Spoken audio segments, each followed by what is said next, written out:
Okay, so what we're going to do here is we're going to annotize this particular microstructure.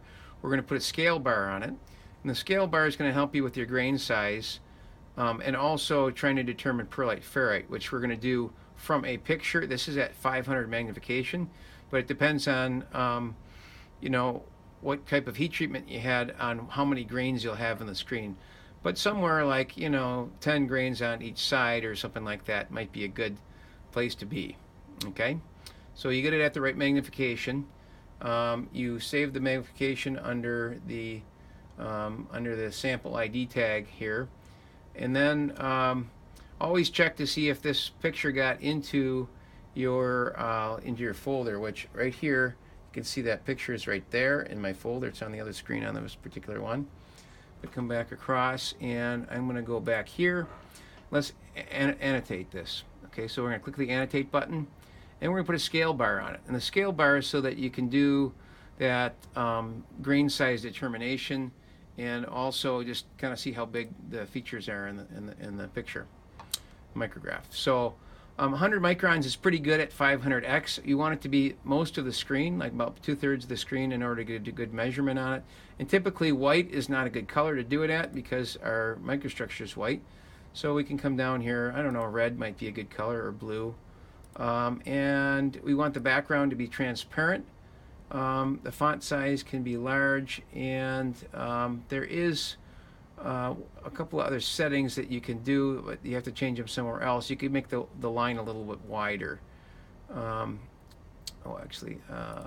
Yeah, this is just the font, I believe, right here. This is the size of the font. Okay, when I hit OK here, it's going to put it on there. And then this is kind of like an icon. And what I'm going to do is I'm going to move it down to the bottom of the screen. And I'm going to make sure that both ends of the bar are not on something that you can't see well. So that looks pretty good. And this also will not interrupt our measurements that we're taking here. Okay, once you do that, it should be saved automatically. If you go back to the home screen, we can now print this. So if I hit this print button here, print the current image, it will actually print out this picture right up here, and you'll be able to use other methods for determining, manual methods for determining both perlite ferrite and grain size. Okay, so now we want to measure the, under analyze, we want to analyze the perlite ferrite concentration. So under ferrite perlite here, we'll click that, and then I'll hit yes that I want to erase the previous analyses. This is the important one. We want to click on the ferrite percentage. So we're measuring how much ferrite's in there. And estimating this, yeah, again, this is somewhere in the 15 to 30% range, maybe somewhere in there. We're looking at this in the transverse direction. So this is a cross section. The bar was rolled in that direction. So we might get a slight error because of that, because if we look at it the other way, the perlite's going to be long, thin strands, and in this direction we're looking straight on it. So we might get different numbers.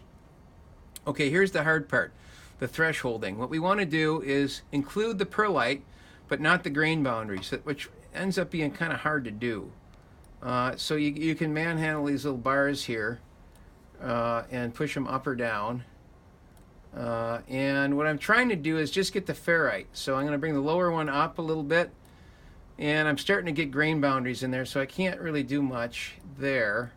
I'm going to include everything on the top here, so I'm going to just move this bottom bar. And by the way, I can move it up and down a little bit with these fine details. Now you can see we're not quite in focus everywhere on the screen. We're starting to get it a little bit, it's a little bit darker down the bottom of the screen than the top. So I'm going to have to get rid, and I'm going to try to get rid of most of the grain boundaries, but not get rid of any of the perlite. And that's a really hard thing to do because I'm already starting to get rid of some of the perlite. So you can see some little lakes showing up inside the perlite. That's about where you want to stop because you're going to start removing perlite. So it's kind of a balance between, okay, I got some grain boundaries in here, but I lost some perlite. There's going to be a little bit of a judgment call here. If I hit finish now, it's going to say, this gives you this little warning. Yes, you want to add the color. We basically changed that.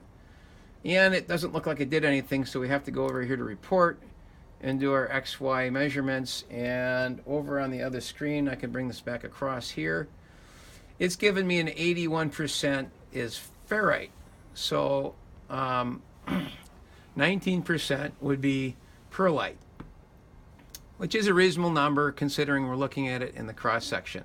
Okay, so then you're going to go, after you print this out, you should probably do this on 2 or 3 areas in your sample. So you're going to take a couple of 3 pictures, and you can print out all 3 of those if you like as well, just so you get a better statistical analysis on your sample. So that's generally how to do ferrite. You measure the ferrite, and then what's left is the perlite.